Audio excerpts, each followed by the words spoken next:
Today we're going to make some cinnamon honey sweet potato or mashed sweet potatoes. So what we've got here, we've got 1 pound of sweet potatoes. We've cut these in about 1/2 inch cubes. We're going to place this in the water and we're going to boil these until they're nice and tender. Or cook them.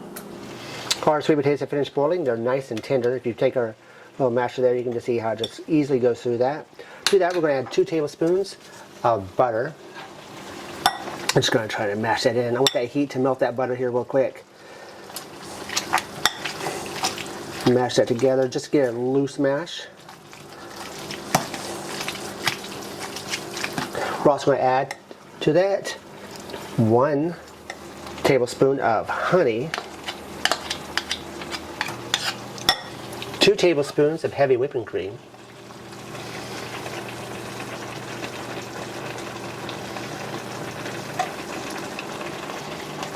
1/4 teaspoon of cinnamon,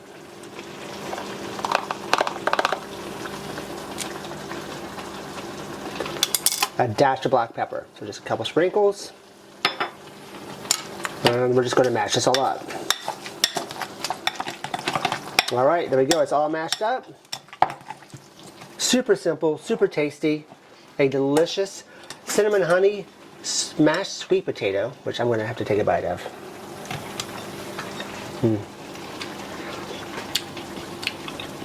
It's really good. Give it a try.